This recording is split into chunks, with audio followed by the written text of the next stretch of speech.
Bienvenidos, queridos usuarios, a mi capítulo número 5, parte 2, donde estamos analizando lo que es el mercado del trabajo. En el capítulo anterior, en la parte 1, estuvimos viendo lo que es la demanda de trabajo y cómo los empresarios deciden cuánto trabajo van a demandar. Por otra parte, ahora vamos a ver lo que deciden los trabajadores en cuánto trabajo ellos pretenden ofrecer al mercado. Y por tanto, esa decisión se basa en la disyuntiva del trabajar o tener ocio. Y básicamente esa disyuntiva se define en términos de una decisión que evalúa los costos y los beneficios de esta determinación. En primer lugar, los beneficios del trabajo en este caso están determinados por el salario real vigente de la economía.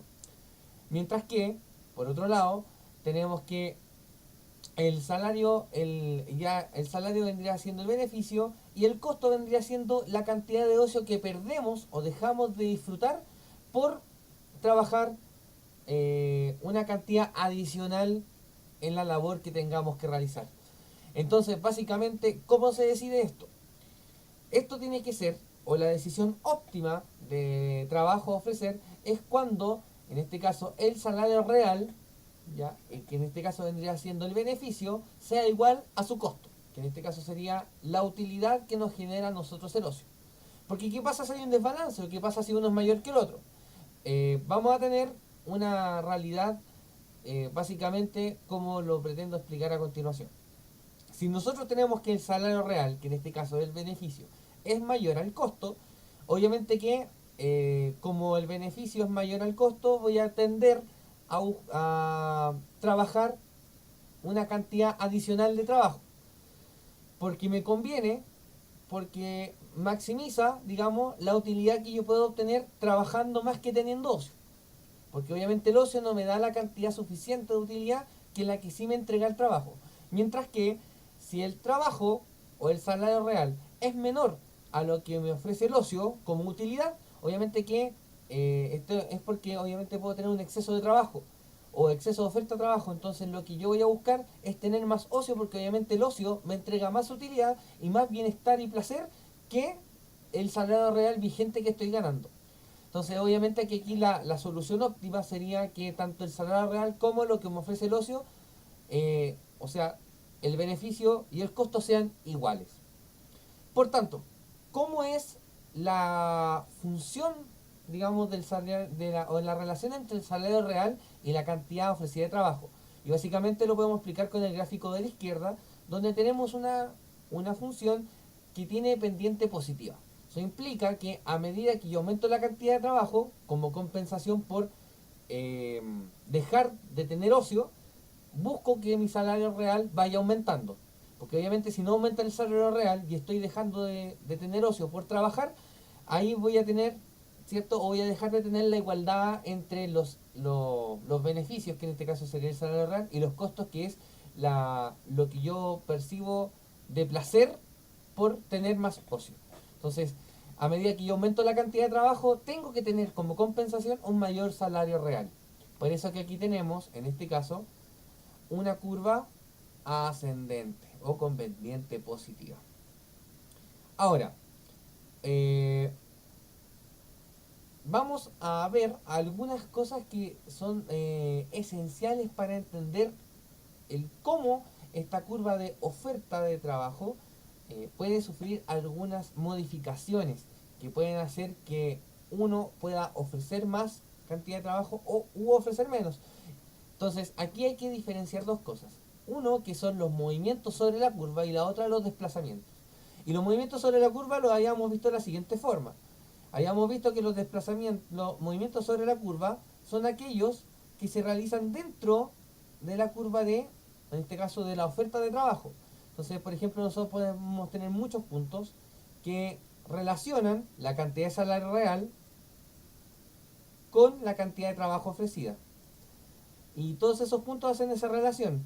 Entonces, básicamente, lo que se hace en un movimiento sobre la curva es que uno va pasando, por ejemplo, de un salario real a otro, y así vamos viendo cuánta es la cantidad de trabajo que ofrecemos a esos distintos salarios reales, que es muy distinta a la condición que se da, por ejemplo, cuando tenemos, ya, en este caso, por ejemplo, cuando tenemos un desplazamiento de la curva, que es cuando tenemos, por ejemplo, movimiento de desplazamientos hacia la derecha, como el que estamos mostrando en la figura, que pasamos de tener una curva azul a una roja, o en su defecto, cuando tenemos, por ejemplo, una curva azul inicial y posteriormente, por ejemplo, se desplaza a la izquierda. ¿Ya? Y aquí podemos ver, por ejemplo, que el efecto que se genera es que se genera un desplazamiento a la izquierda. ¿Ya?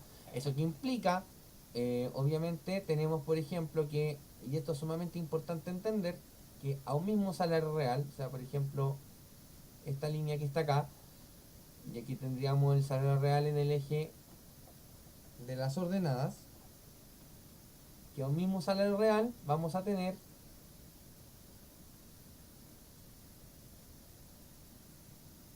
ya distintas cantidades de trabajo. Por ejemplo, si aquí la cantidad inicial era L, acá vamos a tener que es L'.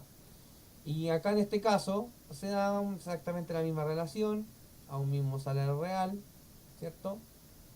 Vamos a tener,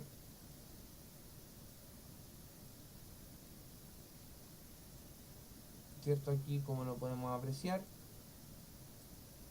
vamos a tener, por ejemplo, inicialmente teníamos una cierta cantidad de trabajo L y posteriormente con el desplazamiento se genera una determinada cantidad de trabajo L'. ¿Y cuál es en la reflexión? Que aquí el salario real se mantiene constante. Lo que cambia son algunas perturbaciones que hacen que la gente o el trabajador ofrezca más o menos trabajo al mismo salario real inicial. Entonces, ¿qué casos serían, por ejemplo, para explicar un poco estos dos gráficos que están a la derecha del primer gráfico?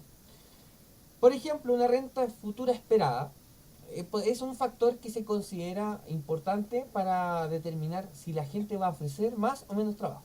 Supongamos, por ejemplo, que a usted el próximo mes le vayan a aumentar el empleo, o le vayan, mejor dicho, le vayan a aumentar el salario real que usted percibe por su trabajo. Entonces, si usted sabe que por la misma cantidad de horas, y a lo mejor usted quiere reducir la cantidad de horas, pero no lo puede hacer mientras tenga el salario real que le pagan, si usted sabe que en un mes más o en 2 meses más a usted le van a subir el salario real, usted va a pensar incluso en disminuir la carga de trabajo actual para recibir el mismo sueldo, pero para poder disfrutar de más ocio.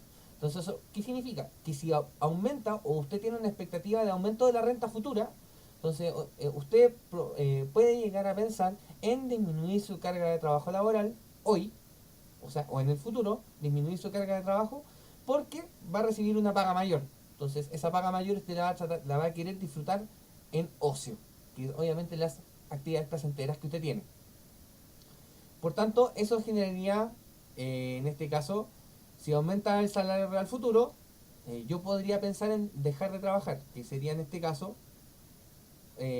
ojo, dejar de trabajar, pero digamos en términos de cantidad ofrecida, ofrecer menos. Entonces aquí, por ejemplo, podríamos decir que eso sería el caso del gráfico que está más a la derecha.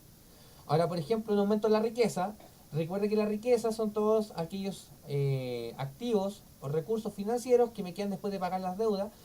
Entonces, por ejemplo, si usted tiene o juega a la lotería y se gana la lotería, obviamente que son recursos con los cuales ustedes no contaban anteriormente. Entonces, obviamente que eh, esa riqueza que antes no la tenía, ahora por ejemplo lo puede hacer pensar incluso en que como tiene más riqueza, podría aprovechar esa riqueza para poder disfrutar de otros placeres. Pero mientras usted esté trabajando no puede disfrutar de esos placeres. Entonces, la decisión en ese caso se va a sustentar en que al aumentar la riqueza, mucha gente en vez de ofrecer más trabajo, disminuye la cantidad de trabajo ofrecida porque prefiere aprovechar la riqueza para poder disfrutar de más ocio. Ahora, estos dos últimos factores se relacionan mutuamente. La tasa de actividad es aquella tasa donde nos indica de cuánto de la población total tenemos gente trabajando o gente con deseos de trabajar. Entonces, si aumentamos la tasa de actividad, por ejemplo, vamos a tener que una mayor cantidad de gente está dispuesta a trabajar. Por tanto, esa gente que está dispuesta a trabajar está ofreciendo trabajo. Y eso implica que la curva se mueva hacia la derecha y pasemos de una cantidad de trabajo inicial ofrecida a una mayor. Obviamente porque hay más gente que desea trabajar. Y respecto a la población activa, se da una relación similar cuando la población activa aumenta, que es la población potencial que puede estar buscando trabajo. Entonces, por ejemplo, si aumenta la edad de jubilación, tenemos que hay una mayor cantidad de gente que va a tener que o puede estar inserta en el mercado del trabajo. Entonces, esta misma gente que antes se jubilaba, ahora por ejemplo, ya no se jubila a esa edad. Entonces, eso implica que ellos van a ofrecer más trabajo. Por tanto, obviamente que aquí la curva de oferta de trabajo se va a desplazar hacia la derecha y eso va a hacer que de una condición inicial de oferta laboral vamos a pasar a otra nueva, que en este caso sería la L', que sería mayor que la inicial. Y eso es básicamente lo que es la oferta de trabajo. Recuerda que en la descripción de este video hay un link donde usted puede obtener material descargable para que pueda complementar sus estudios. Y en la tercera parte, que es el video siguiente, va a tener el enlace para poder hacer el test autoevaluativo para que usted pueda obtener los resultados inmediatos y saber cómo está perfilado en esta materia. Espero que les vaya muy bien. Nos vemos en los siguientes videos y que tengan un excelente día.